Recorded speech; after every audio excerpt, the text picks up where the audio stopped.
Hey folks, how you guys doing today? Jimmy Roberts here, your local real estate professional. And did you know that the recession can actually be a good thing for mortgage interest rates in terms of us from a consumer standpoint? I know that sounds a little controversial, but let me tell you why. I think there are actually three reasons why this might be.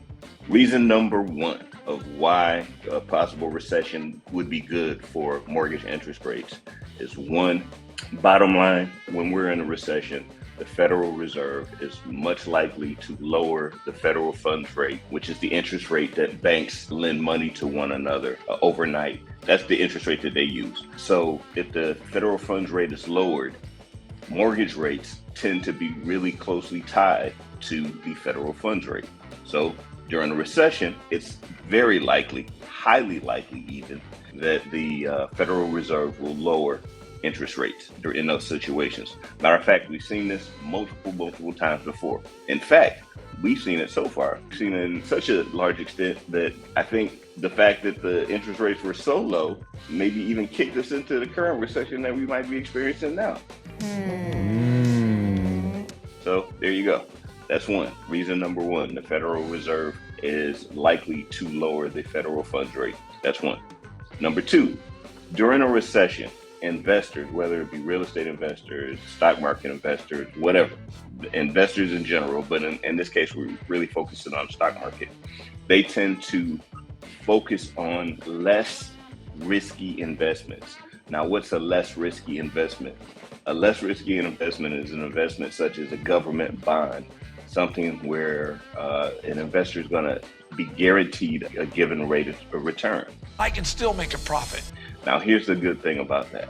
When a bunch of money runs into government bonds, the yield for those government bonds, because they're in such high demand, the yield actually goes down, meaning that the interest rate that the government is willing or has to pay goes down. Well, if that goes down, again, guess what also is tied to the government bond rate?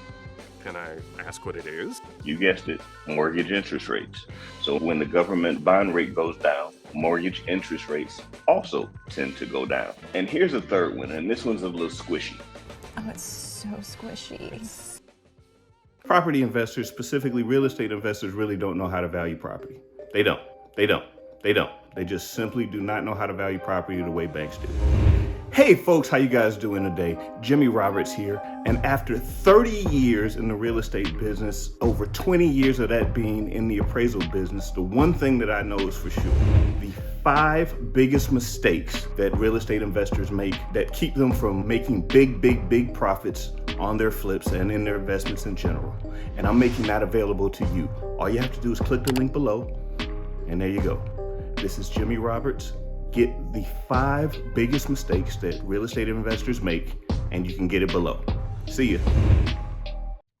During a recession, one of the things that we find that fewer people are willing to be in and out of the housing market. I mean, that makes sense, right?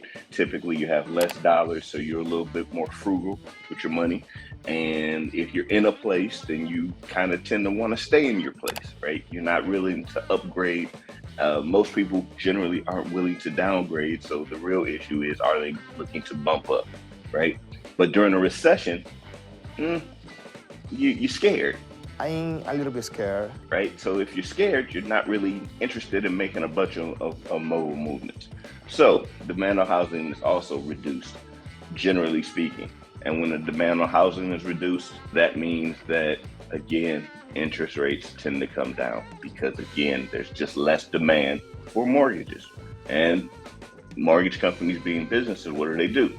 To attract people into the market, they tend to lower interest rates to stimulate that process. Now, I say that one is a little squishy because for us, probably since the mid to early 2000s, maybe 2005 and beyond, we have been at a bit of a deficit in terms of housing here in the United States. What that means is the amount of demand that we have for people looking to get into single family housing has been significantly lower than the supply for a lot of different reasons. And because our supply has been low, it's still low, right? Even after all of the increases in housing value and all that other stuff that we've seen in recent months, recent years even, it's still very low.